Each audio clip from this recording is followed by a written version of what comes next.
महादेवी वर्मा की प्रतीक योजना।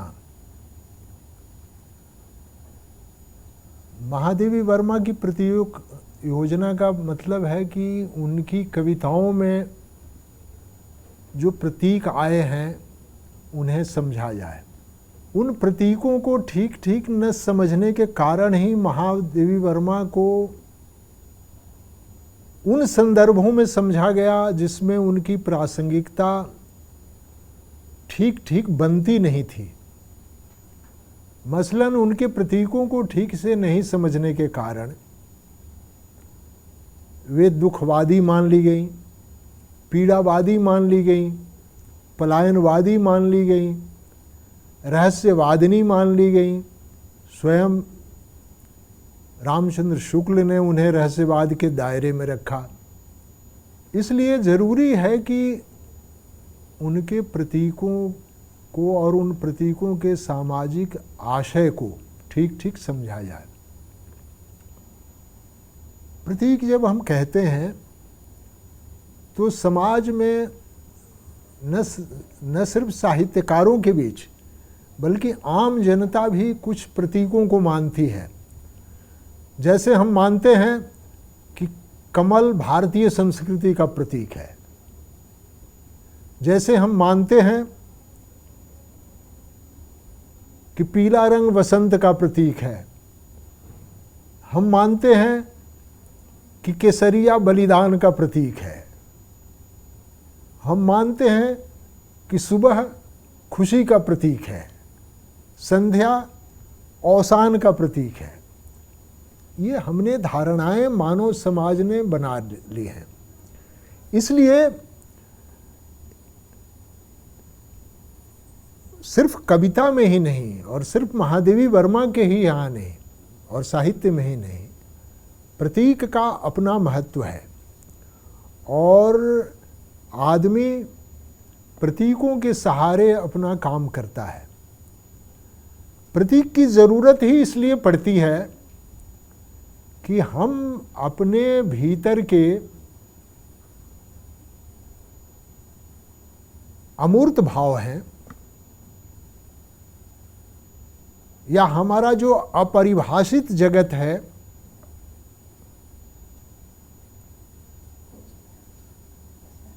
उसे मूर्त रूप में किन्हीं सांसारिक प्रतीकों के माध्यम से व्यक्त करें।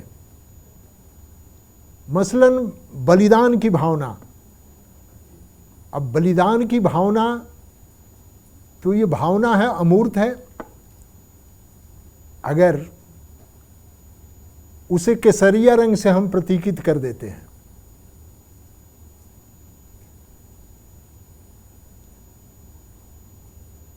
उसके चेहरे पर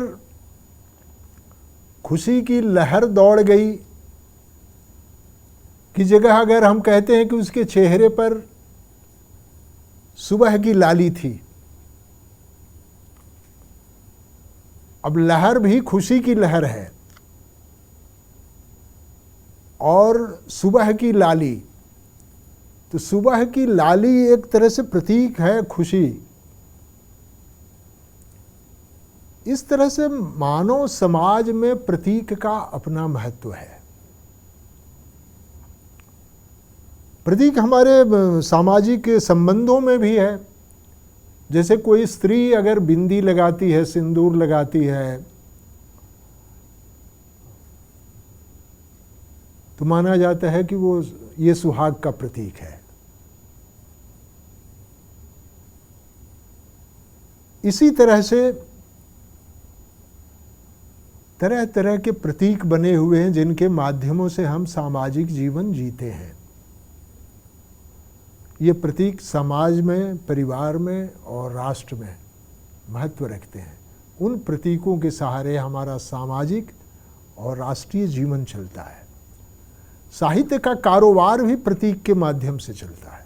साहित्य जो हमारे भीतर अमूर्त भाव हैं, आशा, निराशा, हमारी जो सौंदर्य चेतना, हमारा जो गुस्सा, हमारा जो उमंग, हमारी जो रचनात्मक प्रवृत्ति, ये भाव प्रायः अमूर्त होते हैं। इन अमूर्त भावों को मूर्त रूप कैसे दिया जाए, तो इसके लिए जरूरत पड़ती है प्रतीकों की। और प्रायः सभी कवि और रचनाकार प्रतीकों का सहारा लेते हैं। प्रतीकों का तो इतना महत्व कुछ कवियों ने समझा कि पश्चिम में प्रतीकवाद नामक काव्य आंदोलन ही चला। लेकिन खैर, हिंदी में कोई प्रतीकवादी काव्य आंदोलन नहीं है, लेकिन रचनाकारों में प्रतीक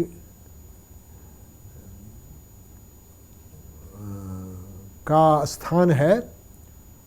छायावादियों में भी प्रतीक हैं और स्वयं महादेवी वर्मा में भी बहुत सारे प्रतीक हैं। तो महादेवी वर्मा की जो प्रतीक योजना है उसे समझने की ज़रूरत है, और वह इसलिए ज़रूरी है कि हम सीधे सीधी जब अपनी बात नहीं कहते हैं या अपनी बात को सीधे ढंग से कहने में जब हमें कोई सामाजिक प्रतिरोध होता है, सामाजिक बाधा होती है, कोई संकोच होता है व्यक्तिगत या सामाजिक, तब हम प्रतीकों का सहारा लेते हैं। महादेवी जी के यहाँ भी है, और ये हम जानते हैं कि महादेवी जिस दौर की स्त्री हैं और भारतीय स्त्री का प्रतिनिधित्व कर रही हैं, वह स्त्री अपनी इच्छाओं और भावनाओं को मुक्त रूप से व्यक्त करने के लिए स्वतंत्र नहीं है। आज की स्त्री से उस स्त्री की तुलना नहीं हो सकती है। इसलिए महादेवी वर्मा आधुनिक तो हैं, लेकिन जैसा कि दूधनाथ सिंह ने कहा है कि वो आधुनिक स्त्री हैं जिसके सिर पर आंचल है। ये आंचल बहुत कुछ कहता है। यह आंचल परंपरा को भी बचाए रखने की बात करता है। यह आंचल बहुत खुलकर मुखर रूप से आज की स्त्री की तरह कहने से भी रोकता है, लेकिन अभिव्यक्ति होनी है। इसलिए अभिव्यक्ति में प्रतीक आते हैं, और उन प्रतीकों के सहारे महादेवी वर्मा अपनी भावनाएं, अपनी इच्छाएं, अपने सपने व्यक्त करती हैं। ये भावनाएं जो हैं, ये इच्छाएं जो हैं, ये सपने जो हैं, सिर्फ एक महादेवी वर्मा की नहीं है, बल्कि उस युग की स्त्री की है। उस स्त्री को समझने के लिए महादेवी वर्मा के काव्य को समझना जरूरी है, और उनके प्रतीकों को भी समझना जरूरी है। उसे समझे बिना न तो महादेवी वर्मा के काव्य को ठीक ठीक समझा जा सकता है, न उस जमाने की भारतीय स्त्री को। महादेवी वर्मा के गीत प्रायः आत्मपरक हैं। यूँ तो संपूर्ण छायावादी कविता में गीतात्मकता है, आत्मपरकता भी है, लेकिन महादेवी वर्मा के यहाँ आत्मपरकता ज़्यादा है।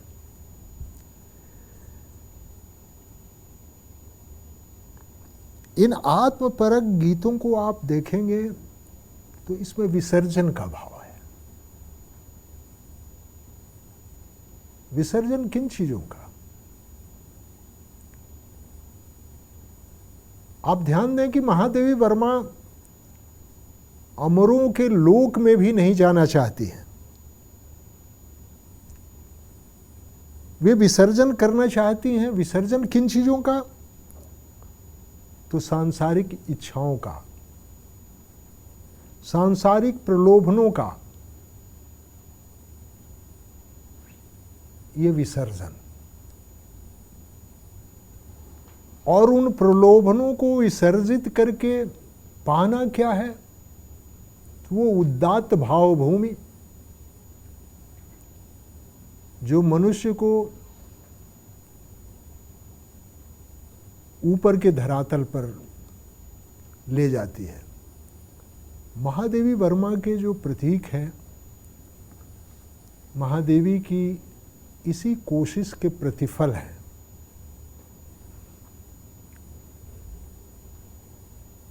इन प्रतीकों के माध्यम से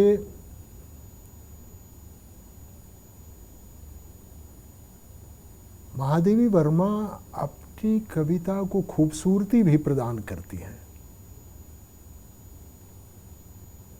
मसलन अगर वो कहें कि मैं दुख से लबालब हूं, उसकी जगह नीर भरी बदली जब वो कहती हैं,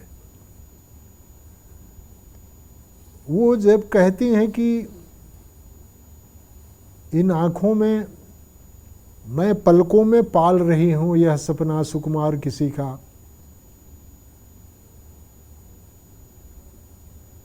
तो यह कहने के पीछे जो एक नारी का मनोभाव है और उसके जीवन की जो प्रतीक्षा है, उसके जीवन की जो विरह जनित यातना है, इतने बड़े सामाजिक सच को वो व्यक्त कर रही है इस आत्मपरक गीत में। आत्मपरकता तो है, लेकिन ये सामाजिकता से रहित नहीं है। ये महादेवी वर्मा की आत्मपरकता सामाजिकता से पूरी तरह से भरी हुई है। इसलिए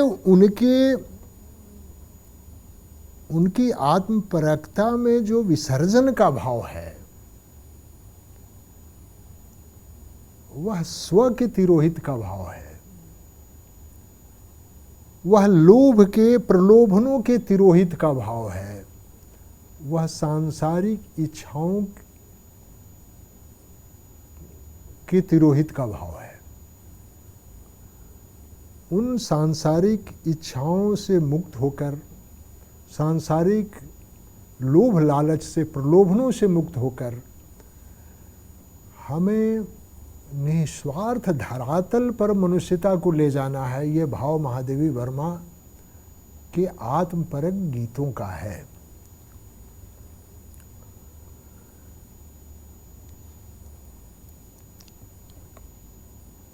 महादेवी वर्मा के यहाँ लौकिक धरातल भी है और अलौकिक धरातल भी। उनके जो गीत हैं, जो प्रेम के गीत हैं, जैसे मान लीजिए कि मैं पलकों में पाल रही हूं यह सपना सुकुमार किसी का, या मधुर मधुर मेरे दीपक जल, यह दीपक क्या है? यह दीपक क्या आत्मा का प्रतीक है?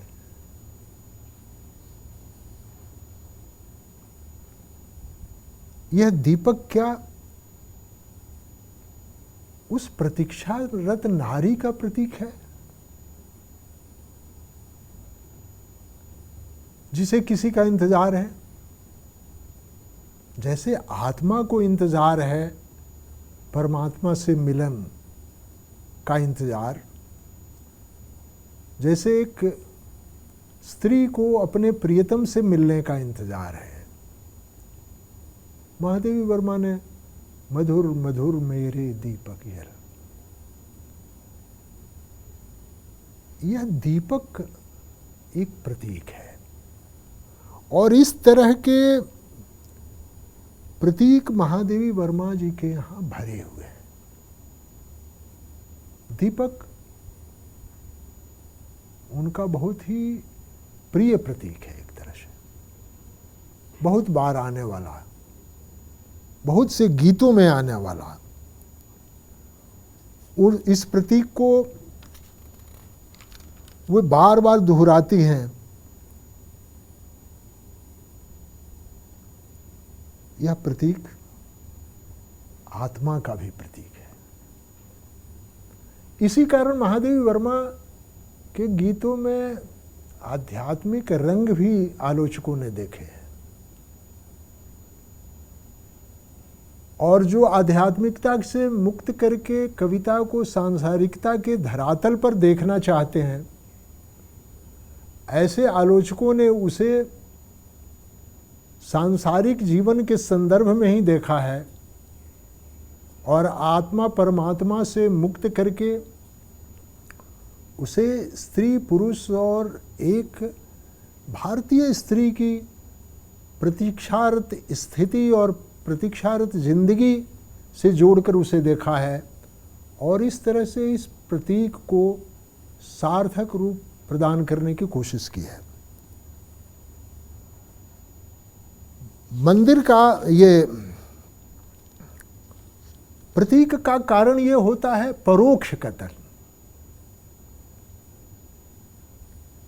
कविता में जब आप प्रत्यक्ष कथन करना न चाहें, अपनी भावनाओं की प्रत्यक्ष अभिव्यक्ति करना न चाहें, उसे कई कारणों से आप रोकें।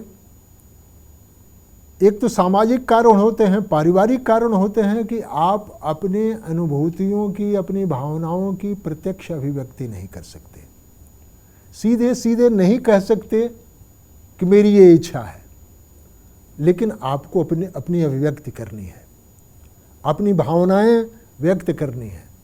ऐसी स्थिति में एक कलाकार, एक रचनाकार, एक कवित्री परोक्ष कथन का आश्रय लेता है और परोक्ष कथन के कई तरीके हैं। उसमें से प्रतीक एक तरीका है कि वो प्रतीकों के माध्यम से व्यक्त करता है। तो महादेवी वर्मा ने भी प्रतीकों के माध्यम से अपने को व्यक्त किया है और उसमें से एक उनका प्रिय प्रतीक, जैसा कि मैंने कहा, कि दीपक है। मधुर मधुर मेरे दीपक जल, सब बुझे दीपक जला लूं, उनका एक प्रसिद्ध गीत है। मधुर मधुर मेरे दीपक जल, यह भी एक गीत है। सब बुझे दीपक जला लूं, घिर रहा तम आज दीपक रागनी अपनी जगा दूं, ये दूसरा गीत है। दीप मेरे जल अकंपित, यह मंदिर का दीप इसे नीरव जलने दो, धूप सा तन दीप सा मन। अब ये धूप सा तन दीप सा मन या यह मंदिर का दीप इसे नीरव जलने दो, दीप मेरे जल अकंपित, सब बुझे दीपक जला लूं, मधुर मधुर मेरे दीपक। ये थोड़े से गीत मैं आपके सामने रख रहा हूँ और उन गीतों की एक एक पंक्तियाँ, इससे पता चलता है कि महादेवी वर्मा को ये दीपक प्रतीक रूप में कितना प्रिय है। अब दीपक प्रकाश देने वाला भी है, दीपक आत्मा का भी प्रतीक मान लीजिए, मन का प्रतीक मान लीजिए। ये कई प्रतीकों में का द्योतक है और इसलिए यह प्रिय है महादेवी वर्मा को। दूसरा गीत जो ये है, सब बुझे दीपक जला लूं, इस गीत से महादेवी जी का इस दीप को ही जो वो प्रतीक रूप में विस्तार देती हैं, अर्थ विस्तार, उसका पता चलता है। सब बुझे दीपक जला लूं, घिर रहा तम आज दीपक रागनी अपनी जगा लूं। अब यह घिरते हुए तम के भीतर या तम को भगाने के लिए दीपक रागनी जगाने की बात,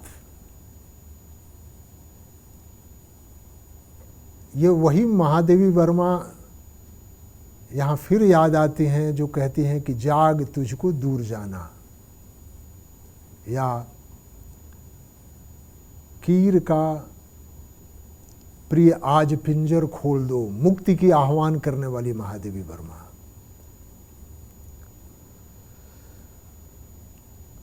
मैं महादेवी वर्मा कि कुछ और प्रतीक हैं, उनकी ओर आपका ध्यान संक्षेप में आकृष्ट करना चाहूँगा।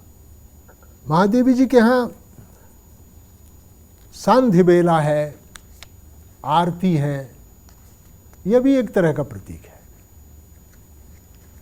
महादेवी जी के यहाँ वीणा है, वीणा के तार हैं। अब ये वीणा क्या है, आप उनके कई गीतों में वीणा की चर्चा सुनेंगे। ये वीणा आप मान लें कि ये शरीर है,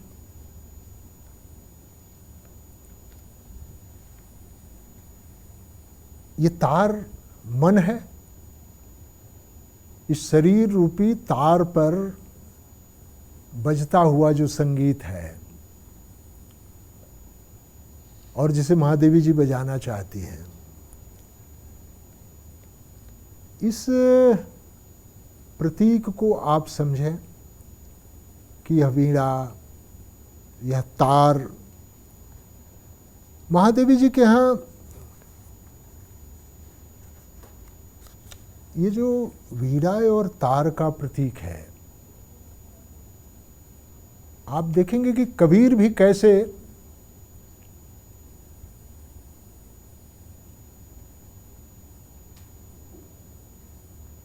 कबीर अपने को, कबीर जुलाहा हैं, वो चरखा चलाते हैं, लेकिन अपने पदों में वो ले जाते हैं कि ये दुनिया एक चरखा है और इसे ब्रह्म रूपी जुलाहा चला रहा है। यह जो शरीर है और इसका मन रूपी जो तार है, यह इस पूरी दुनिया की व्याख्या है। यह सिर्फ महादेवी वर्मा का एक अपना निजी स्वर नहीं है कि अपने दुख को व्यक्त करने के लिए अपने शरीर को वीणा बना लिया है और मन को तार बना लिया है। यह भी हो सकता है और इसके माध्यम से भी भारतीय स्त्री की पीड़ा का इजहार किया जा सकता है और किया गया है, लेकिन इसे व्यापक अर्थ, आध्यात्मिक ऊंचाई देने के अर्थ में कि ये संसार ही जैसे वीणा हो और उस पर बजने वाला साधक का जो मन है, जो तार है, उसको साधिका बजा रही है।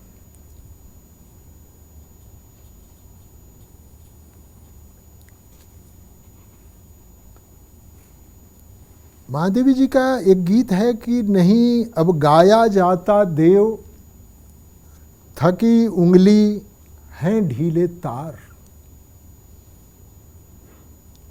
विश्व वीणा में अपनी आज मिला लो यह अस्फुट झंकार।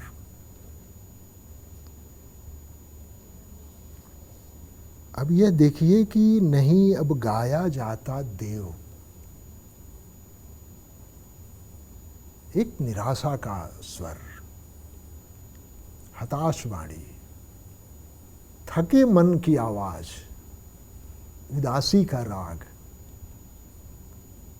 नहीं गाया जाता, नहीं अब गाया जाता देव, थकी उंगली, ये उंगलियां थक चुकी हैं जो वीणा पर तार बजाती हैं ढीले तार। ये मन रूपी जो तार है वो ढीला पड़ चुका है। ऐसी स्थिति में विश्व वीणा में अपनी आज, मैं जो कह रहा था ना कि कबीर जैसे इस दुनिया को ही चरखा बना देते हैं और ब्रह्म को जुलाहा बना देते हैं और अपने को ब्रह्म प्रतीकित कर देते हैं, कबीर भी वहाँ वो प्रतीक ही ले रहे हैं। अपने को प्रतीकित कर देते हैं जुला ब्रह्म से और अपने चरखा को प्रतीकित करते हैं इस दुनिया से, इस संसार से, इस सृष्टि से। तो इस सृष्टि रूपी चरखे को वहाँ ब्रह्म रूपी जुलाहा चला रहा है। महादेवी वर्मा भी कुछ उसी तरह से, उसी बड़े आध्यात्मिक अर्थ में इस प्रतीक को ले जाती हैं। नहीं अब गाया जाता देव थकी उंगलियां थकी हुई हैं ढीले तार, विश्व वीणा में अपनी आज मिला लो यह स्फुट झंकार, मेरे अस्तित्व को अपने में समाहित कर लो। या इस संसार में ही मनुष्य के अस्तित्व की सार्थकता है। जो आध्यात्मिक अर्थ करेंगे वो वहां ले जाएंगे कि उस चेतना में इस व्यक्ति की चेतना को समाहित कर लो। लेकिन जो लौकिक अर्थ करेंगे कि समष्टि में इस व्यष्टि का समाहार होना चाहिए, इसी में इसकी सार्थकता है। तो इस तरह से महादेवी वर्मा के यहाँ सांध्य, रजनी, वीणा, तार, दीपक, मेघ, बदली, ये प्रतीक जो हैं, प्रतीकों की भरमार है। और इन प्रतीकों को हम ठीक ठीक नहीं समझेंगे तब तक हम ठीक ठीक महादेवी को नहीं समझेंगे। उनका एक गीत है, प्रिय मेरे गीले नयन बनेंगे आरती, प्रिय मेरे गीले नयन बनेंगे आरती, दृग मेरे यह दीप झिलमिल, भर आंसू का स्नेह रहा ढुल, सुधि तेरी अविराम रही जल, पद ध्वनि पर आलोक रहूंगी वारती, प्रिय मेरे गीले नयन बनेंगे आरती। ये नयनों का आरती बन जाना, आरती ये भी एक प्रतीक है। तो इस तरह से आप देखेंगे कि महादेवी जी के यहाँ आरती और दीपक और वीणा और तार और मेघ और संध्या और सवेरा ये प्रतीक हैं। और जाहिर है कि ये प्रतीक कविता को ठीक ठीक व्यक्त करने के लिए, भीतर के भावों को व्यक्त करने के लिए, अमूर्त इच्छाओं को, अमूर्त भावों को मूर्त रूप देने के लिए है। और महादेवी वर्मा के प्रतीक इसी रूप में याद किए जाने चाहिए। उनके प्रतीकों को समझकर ही महादेवी को ठीक ठीक समझा जा सकता है। महादेवी वर्मा के प्रतीकों में से एक प्रतीक कीर और पिंजर का भी है। कीर बंदी के रूप में और पिंजर बंदी गृह के रूप में। इसका भी महादेवी वर्मा ने अपनी कविताओं में प्रयोग किया है। और इस प्रतीक को भी समझे बिना महादेवी जी की काव्य चेतना को ठीक ठीक नहीं समझा जा सकता।